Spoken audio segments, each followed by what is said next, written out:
You're old.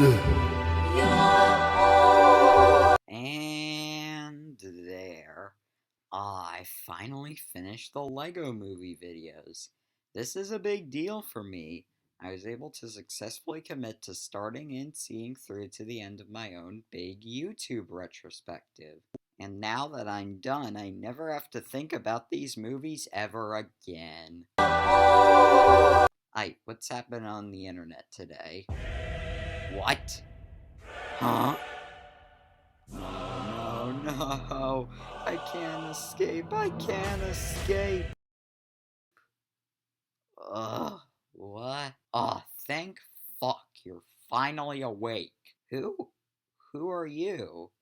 Where am I? Oh, I'm the devil, and this is hell. You died of a stroke because you saw that they announced the Lego Movie 3. Well, that's kind of inconvenient. But at least I don't have to make a video about these Lego movies ever again.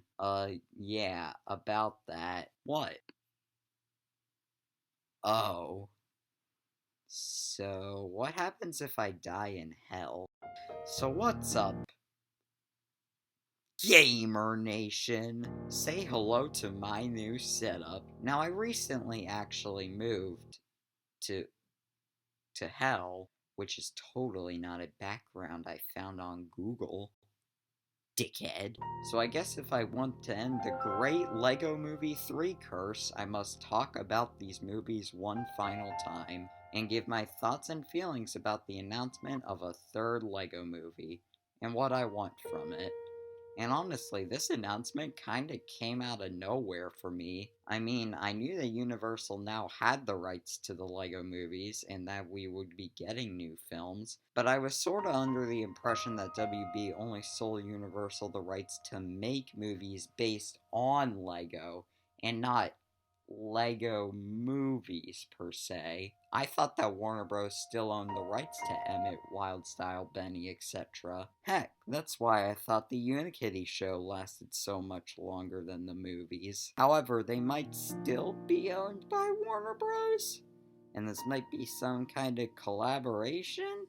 Because the first cast member announced is Will Arnett as Batman. So yeah, I have no goddamn clue what to think anymore. But let's ignore the legal confusion and get to what I want from the Lego Movie 3. The biggest flaw in LM2, an otherwise great movie, is that the side cast from the OG movie is sidelined hard. President Business just disappears after the first 5 minutes. The dad only has one line. I actually don't think Scribble Cop has any lines, and Ghost Vitruvius isn't even in the movie. And that doesn't even cover all the master builders they forgot about. Wow. I got really harsh there. I like this movie. This isn't a big problem in the second part because the type of movie it's trying to be is so different from that it's sort of fine that the non-essential cast don't really get that much representation. But going off of the assumption that this movie would go back to a more, I don't know, traditional approach, then I feel like it's a given to give the side cast a bigger role in the plot. Also, and this is a lot more out there, but maybe we could get some characters from the other Lego movie? From all other Lego movies. You know, like the Ninjago movie ninjas, Unikitty's brother and friends, and maybe, just maybe, if WB is really in on this, could we possibly get some peeps from the Lego Batman movie? Just some food for thought. So both of the mainline Lego movies have a plot in the real world that is happening alongside and influences the story in the Lego world. I think this time around the real world story should be Finn outgrowing Legos when he goes off to college. So yeah, I want to make the Lego Toy Story 3 movie. If we want to switch it up, we could make it so that he keeps his Legos instead of giving them away. But because this plot line is going to be secondary to the main Lego plot, I don't think anyone would care. Okay, let me rephrase that. No one of importance would care. This just makes total sense to me. I mean, Jaden Sand is 19, and the last two movies focused on one of his parents, and ending the trilogy with him being an adult. It just seems too obvious. Like, obviously, this isn't a prediction video. You can tell that by the last section. This is just what I personally want. But out of all my desires in this video, this is the one that I think is closest to being a prediction. Hell.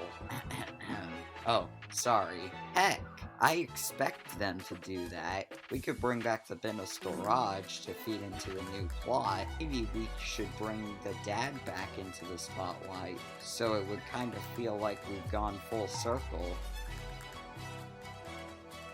Ever since, oh god, I don't know, the Lego Batman movie, I've had the feeling that the mainline Lego movies have been holding back the overall franchise. Even though I love the mainline Lego films, they have a very specific aesthetic that they can't really get out of.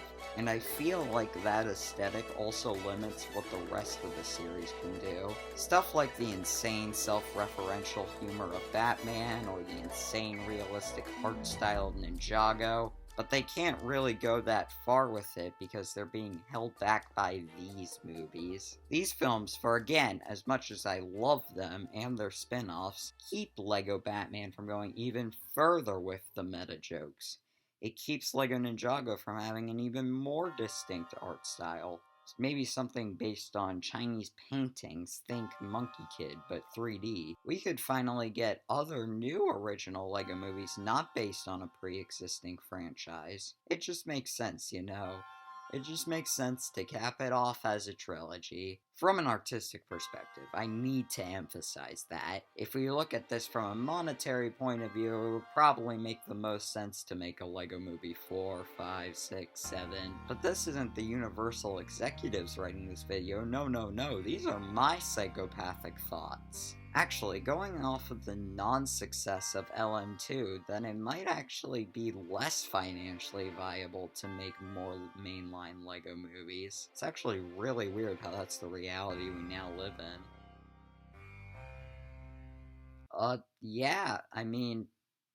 Yeah, this is probably the biggest shoo-in on the list. Obviously, this is the biggest way to make this movie successful. Obviously, the non-marketing campaign is why LM2 failed at the box office. Although, even though that marketing scandal was one of the most historic advertising flops in animated film, admittedly, there are a couple things that I do want to carry over from the previous movie, such as replacing the Blu-ray covers with Lego figures. This was fun. It was cool. Deadpool did it better. Also, they need to run the entirety of the Lego Movie 2 as an ad. This has to become a tradition. But obviously, we all know Lego Movies 2 marketing, yeah, not the best. So let's look at things we could correct. First, we generally need more commercials and trailers, but that's incredibly obvious. Going a bit deeper, the Lego sets themselves. The original Lego Movie theme lasted up to 2015, a full year after the film came out. Lego Movie 2 sets ended in May. Not saying, let's say if this movie comes out in 2025, that there should be sets up to the end of the 2020s, but toys like Lego are one of the greatest ways to extend your marketing campaign. At the end of the day, I'm very excited for LM3. I mean, I have no reason not to be. We know nothing about it so far, and if even one of the things I propose comes true, then I think this movie's pretty well off.